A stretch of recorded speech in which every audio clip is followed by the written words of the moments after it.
오늘은 제가 하나님께 영광, 땅에서는 평화라는 제목으로 누가복음 2장에서 1절부터 21절까지 본문을 가지고 예수님의 탄생에 대한 성탄의 의미를 설교하고자 합니다.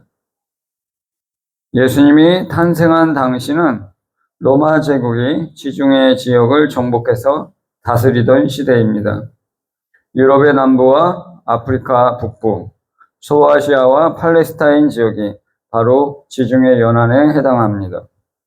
팔레스타인 지역도 이미 로마에 항복했고, 로마는 헤롯이라는 섭정왕과 구레뇨라는 시리아 총독을 파송해서 팔레스타인 지역을 관리하고 통치했습니다.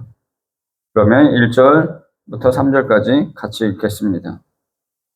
그때 가이사 아구스토가 영을 내려 천하로 다 호적하라 하였으니 이 호적은 구레뇨가 수리아 총독이 되었을 때 처음 한 것이라. 모든 사람이 호적하러 각각 고향으로 돌아가매. 로마의 황제 아구스토가 천하에 있는 사람들에게 다 호적을 새로 등록하라고 명령을 내렸습니다. 이는 구레뇨가 시리아 총독이 되었을 때 처음 시행한 것입니다.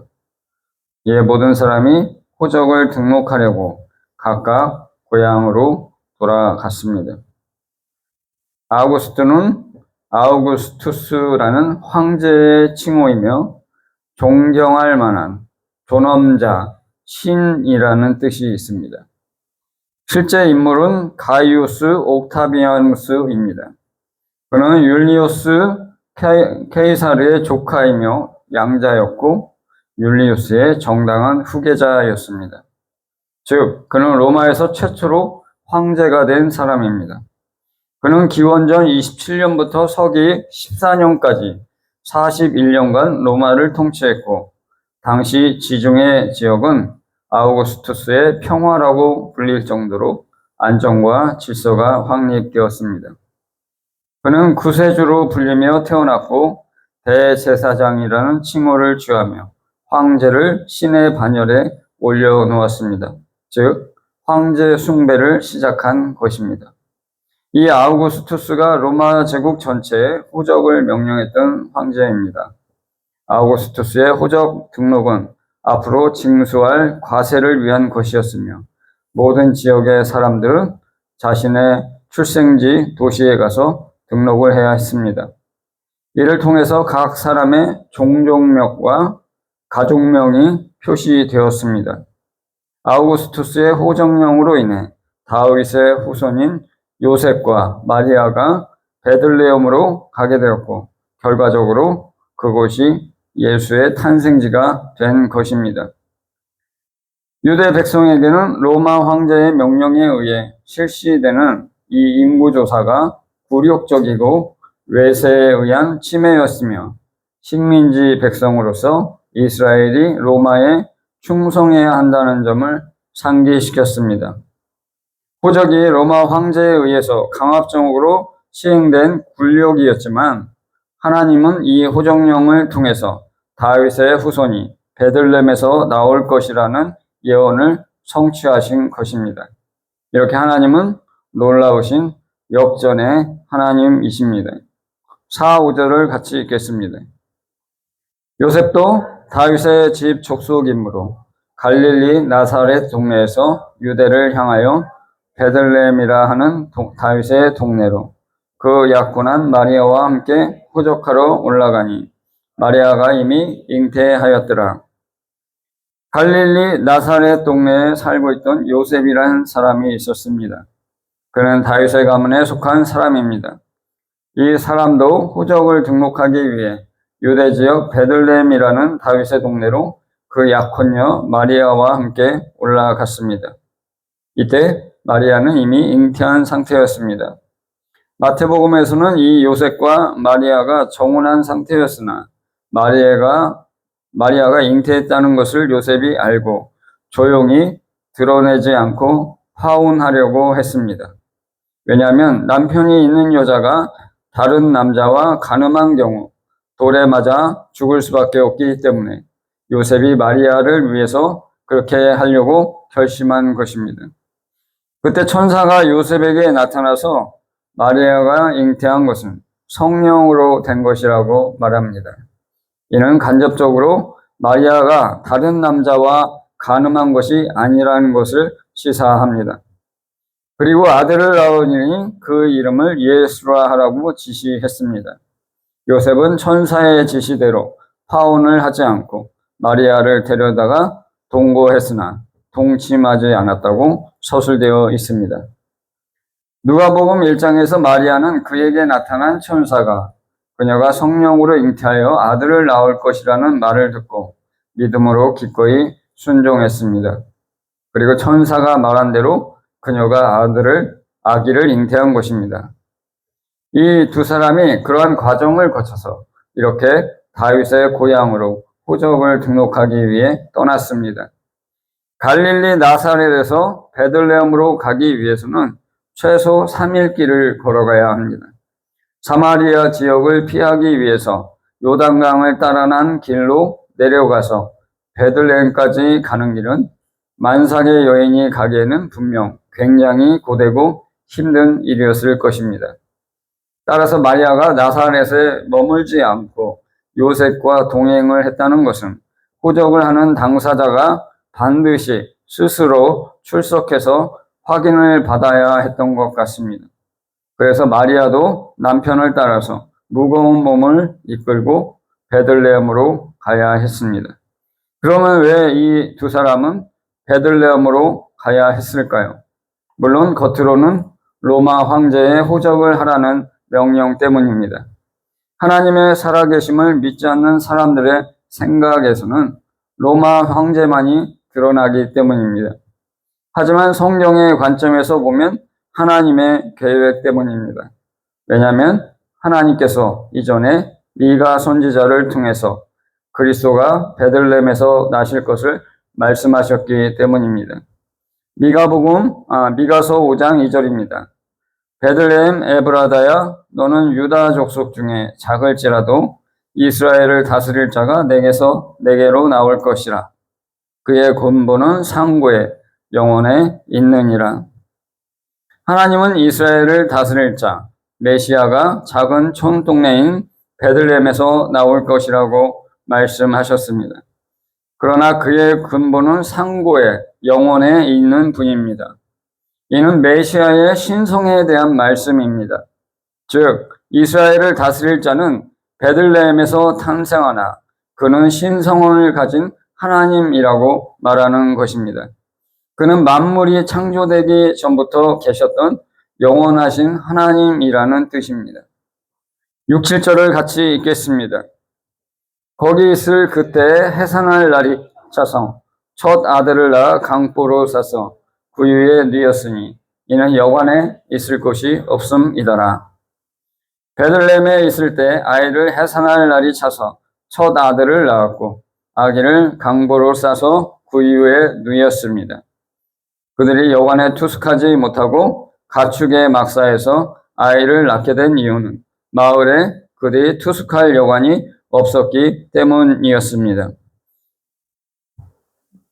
이스라엘의 하나님이 명령을 보면 나그네들을 위하여 거주할 수 있는, 그러니까 잠깐 체류할 수 있는 그런 곳이 가정마다 집마다 준비하게 하셨습니다.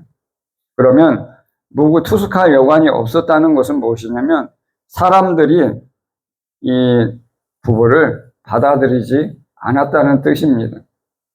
실제로 어떤 오늘날의 호텔이나 여관이나 이런 것을 의미하는 것이 아니라 그 베들레헴 지역에서 각 가정에서 이 나그네들을 받아서 자기 집에 머물게 했어야 하는데 그 사람들이 다 거부했기 때문에 결국 어떻게 됐습니까?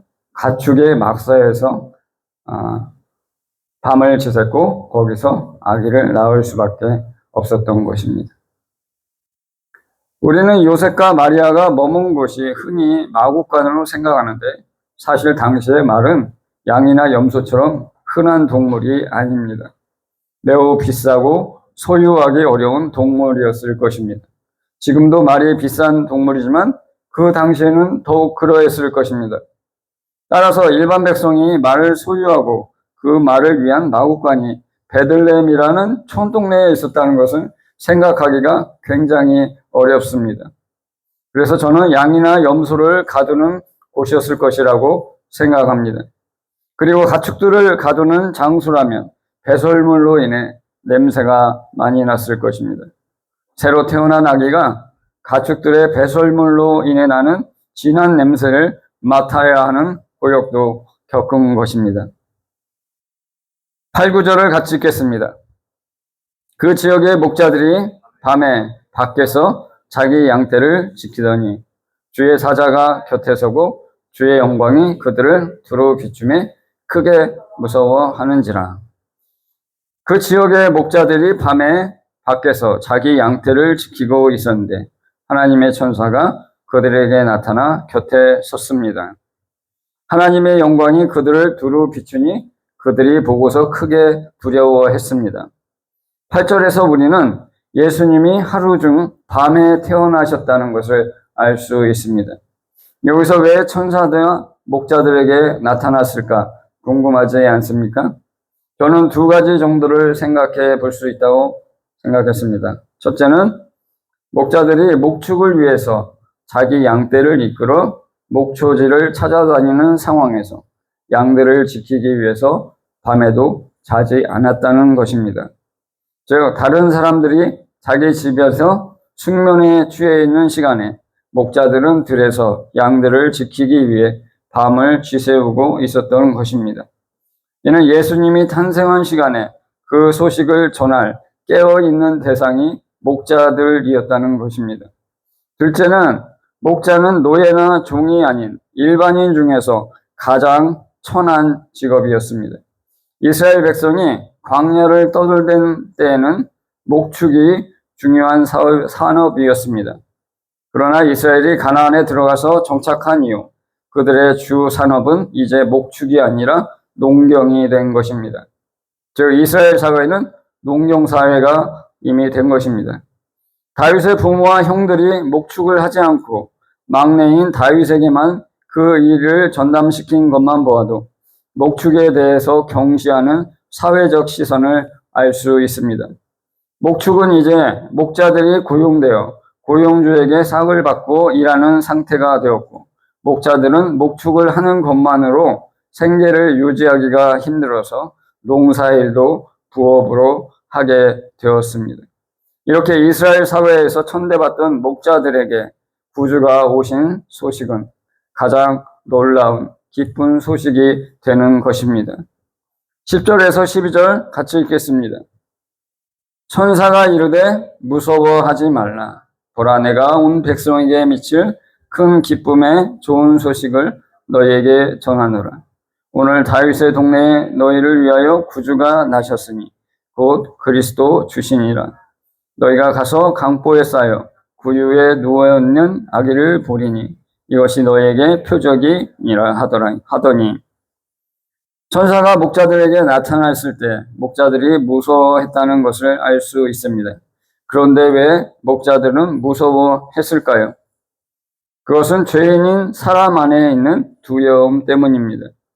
천사의 현현을 통해 드러나는 하늘의 영광을 죄인인 인간이 마주쳤을 때 본능적으로 갖게 되는 두려움인 것입니다. 그리고 이스라엘 사람들에게는 죄인인 인간이 하나님의 영광에 노출되는 경우 하나님의 치심으로 죽게 된다는 생각이 마음에 자리를 잡았던 것입니다.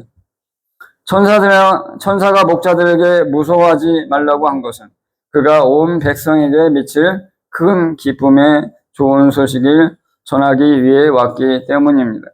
즉 천사가 온 것은 그들을 심판하려고 온 것이 아니라는 뜻입니다. 그 좋은 소식은 오늘 다윗의 동네에 온 백성을 위해서 구주가 나셨는데 그가 바로 그리스도 주라는 것입니다. 또한 목자들이 가서 강보에 쌓여 구유에 놓은 아기를 볼 것인데 이것이 그들에게 표적이 될 것이라고 말했습니다. 그러면 이 사실이 왜 표적이 될까요? 갓난아기가 강보에 쌓여 있는 것은 희귀한 일이 아닙니다. 다만 그 아기가 구유에 누워 있는 것이 아주 희귀한 일입니다. 보통은 새로 태어난 아기는 세심한 주의를 받는 가운데 집의 방 안에서 누워 있어야 하는 것이 보통입니다. 천사는 아기 예수가 구유에 누웠다고 말합니다. 온 세상의 구주가 되실 분이 호화롭고 깨끗한 왕궁의 침대가 아닌 가축의 구유에 누워 있는 것입니다. 저는 이것에 대해 빌립보서 2장의 말씀이 생각납니다. 빌립보서 2장 6, 7절입니다. 그는 근본 하나님의 본체시나 하나님과 동정됨을 취할 것으로 여기지 아니하시고 오직 오히려 자기를 비워 종의 형체를 가지사 사람들과 같이 되셨고 사람의 모양으로 나타나사 자기를 낮추시고 죽기까지 복종하셨으니 곧 십자가에 죽으심이라. 하나님의 본체이신 그리스도가 자기를 낮추신 것이 바로 구유입니다.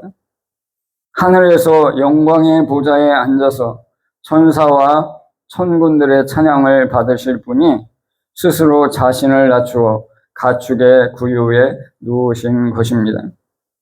창조주 하나님이 자기를 비워서 피조물인 인간이 되셨고 스스로 낮추어서 구유에 누우신 것입니다.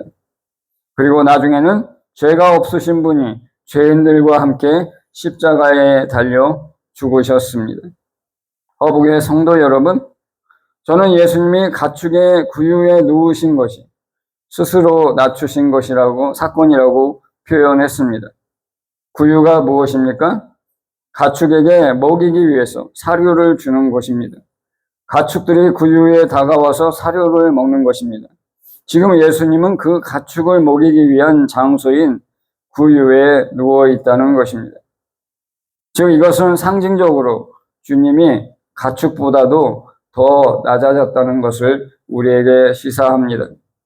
이것은 구약에서 하나님이 심판의 처참함을 강조하기 위해서 사용하신 표현을 볼 때 더욱 그렇습니다. 열왕기상 14장 11절입니다. 여로보암에게 속한 자가 성읍에서 죽은즉 개가 먹고 들에서 죽은즉 공중의 새가 먹으리니 이는 여호와께서 말씀하셨음이니라. 이 말씀은 하나님이 북이스라엘 왕 여로보암에게 심판을 선언하시는 말씀입니다. 그가 이스라엘로 하나님을 떠나게 하고 우상을 숭배하게 한 죄악으로 인해 하나님이 그와 그의 집안에 대해서 심판을 선언하셨습니다. 이 말씀에서 죽은 사람의 시체를 개가 먹고 새가 먹으리라는 표현은 심판의 완전성과 처절함을 드러냅니다. 이 말씀을 볼 때 예수님이 지금 구유에 누워 있다는 것이 어떤 의미인지 확 다가오지 않습니까? 주님은 자신의 탄생부터 이렇게 철저히 자신을 낮추고 시작하신 것입니다. 13, 14절을 같이 읽겠습니다. 호련히 수많은 천군이 그 천사와 함께 하나님을 찬송하여 이르되 지극히 높은 곳에서는 하나님께 영광이요 땅에서는 하나님이 기뻐하신 사람들 중에 평화로다 하니라. 천사가 말할 때 수많은 천군이 갑자기 그들에게 나타났습니다. 그리고 천사와 함께 하나님을 찬양했습니다. 지극히 높은 곳에서는 하나님께 영광이고 땅에서는 하나님이 기뻐하신 사람들 중에 평화라고 그 의미를 찬양했습니다. 이러한 찬송은 예수님이 오신 의미와 목적을 우리에게 알려줍니다. 첫째, 하나님께 영광이라는 것은 예수님의 탄생부터 하나님께 영광이 된다는 뜻으로 예수님이 하나님과 동등됨을 포기하셨기 때문입니다. 예수님은 왜 내가 세상에 내려가야 하냐고 하나님께 묻지도 따지지도 않았습니다. 주님은 아버지의 뜻에 전적으로 순종했고 그 순종의 모습이 오늘 예수님의 탄생 사건입니다. 또한 예수님이 탄생부터 승천하실 때까지 주님이 하나님께 영광을 돌리실 것을 예측하게 하는 말씀입니다. 둘째, 땅에서는 평화라는 것은 바로 예수님의 대속 사건을 가리킵니다. 바울은 로마서에서 하나님이 우리가 하나님의 원수가 되었을 때 우리를 사랑하셨다고 표현했습니다. 즉 죄인인 인간은 하나님과 원수 상태에 있습니다. 그런데 예수님이 성육신 하시고 십자가에 죽으심으로 우리의 모든 죄를 담당하셨습니다. 그리고 하나님과 원수였던 저와 여러분이 하나님과 평화를 누리는 관계로 회복되었습니다. 이것이 바로 땅에서 평화라는 말씀이 가리키는 평화의 관계입니다. 이 당시의 평화는 로마에 의한 평화입니다. 바로 1절에서 언급된 아우구스토, 즉 아우구스투스 황제가 주창한 평화입니다. 바로 로마가 막강한 군사력으로 이민족들을 정벌해서 로마에 굴복시키는 것을 통해 가져오는 강제적인 평화, 즉 팍스 로마나입니다. 이것을 위해서 로마는 피정복지에서 일어나는 반란을 무력으로 다 진압했고 쓸어버렸습니다. 그러나 천사가 알려준 평화는 로마의 평화가 아닙니다. 그것은 예수 그리스도가 가져올 하나님과 인간 사이에 세워질 화평의 관계입니다. 이것은 강제가 아니라 은혜로, 폭력이 아니라 희생으로 세워지는 평화입니다. 따라서 땅에서의 평화라는 표현은 땅에 있는 사람들 사이의 평화가 아닙니다. 그렇지 않다면 역사적으로 왜 민족이 민족을 대적하고 나라가 나라를 대적하는 전쟁이 오늘날까지 끊임없이 계속되고 있겠습니까? 하나님이 기뻐하신 사람들은 바로 예수님의 십자가의 은혜를 믿고 구원받는 자들을 가리킵니다. 하나님이 기뻐하신 결과가 바로 구원받은 자들이고 또한 하나님이 기뻐하시는 동기가 바로 이 구원받은 자들입니다. 왜냐하면 이 구원받은 자들은 하나님이 예수를 통해 베푸신 은혜와 구원을 믿음으로 순종했기 때문입니다. 따라서 죄인인 인간이 하나님께 가장 먼저 순종해야 할 명령이 바로 주 예수를 믿으라입니다. 15절에서 17절을 같이 읽겠습니다. 천사들이 따라 떠나 하늘로 올라가니 목자가 서로 말하되 이제 베들레헴으로 가서 주께서 우리에게 알리신 바 이 이루어진 일을 보자 하고 빨리 가서 마리아와 요셉과 구유에 누인 아기를 찾아서 보고 천사가 자기들에게 이 아기에 대하여 말한 것을 전하니 천사들이 목자들을 떠나서 하늘로 올라갔습니다. 목자들이 베들레헴으로 가서 하나님이 그들에게 알려주신 내용이 이루어졌는지 확인하자고 서로 말했습니다. 그들은 지체하지 않고 바로 가서 마리아와 요셉이 구유에 누인 아기를 찾아서 보았습니다.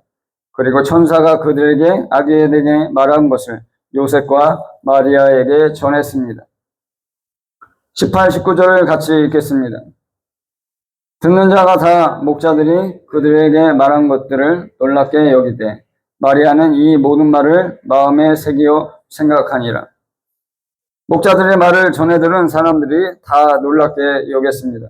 그러나 마리아는 이 모든 말을 마음에 새기고 생각했다고 합니다. 마치 이삭의 아내 리브가가 태어날 쌍둥이에 대해서 하나님이 말씀하신 것을 마음에 새긴 것과 같습니다. 저는 여기서 마리아가 마음에 새겼다는 것에 안타까운 마음이 듭니다.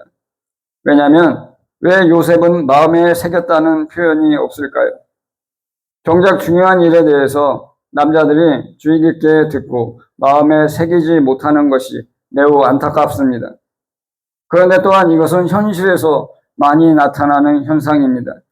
이런 일에 민감한 것은 남성들보다 여성들이 그리고 아버지보다 어머니 쪽이 더 민감한 것 같습니다. 이삭도 자기 아들 야곱과 에서에 대해서 하나님이 말씀하신 것을 마음에 새기지 않았습니다. 리브가만 하나님이 말씀하신 것을 마음에 새겼습니다. 이삭은 하나님의 뜻에 주의하지 않고 장자인 에서에게 자기 마음대로 장자권을 계승하게 하려고 시도했습니다. 그런데 하나님의 말씀을 마음에 새겼던 리브가가 꾀를 내어서 야곱이 장자권을 물려받도록 했습니다. 이렇게 하나님의 말씀을 마음에 새긴 사람과 그렇지 못한 사람은 확연하게 다른 결과를 가져옵니다. 20절 같이 읽겠습니다. 목자들은 자기들에게 이르던 바와 같이 듣고 본 그 모든 것으로 인하여 하나님께 영광을 돌리고 찬송하며 돌아가니라. 목자들은 천사가 자기들에게 말해준 것과 같이 이루어진 것을 다 보았습니다. 그리고 하나님께 영광을 돌리고 찬송하며 돌아갔습니다. 목자들은 천사가 전한 기쁜 소식을 그들의 눈으로 직접 볼 수 있었고 그대로 다 이루어진 것을 보았기 때문에 하나님께 영광을 돌렸습니다. 우리도 목자들처럼 이렇게 하나님이 하신 일들에 대해서 감사하고 찬송할 수 있어야 합니다. 어느새 우리의 마음이 식어져서 우리가 매일 누리는 하나님의 영광에 대해서 당연시하고 은혜를 은혜로 여기지 않는 놀라운 강팍함이 우리 안에 있습니다. 그래서 우리는 오늘 목자들처럼 하나님께 마땅한 찬송과 영광을 돌릴 수 있기를 예수님의 이름으로 축복합니다. 21절을 같이 읽겠습니다. 할례할 8일이 되매 그 이름을 예수라 하니 곧 잉태하기 전에 천사가 일컬음 받으라. 이스라엘의 전통에서 새로 태어난 남자아이는 8일 만에 할례를 받아야 합니다. 이스라엘의 모든 남자가 할례를 받는다는 것은 그들이 아브라함의 후손이라는 표지가 됩니다.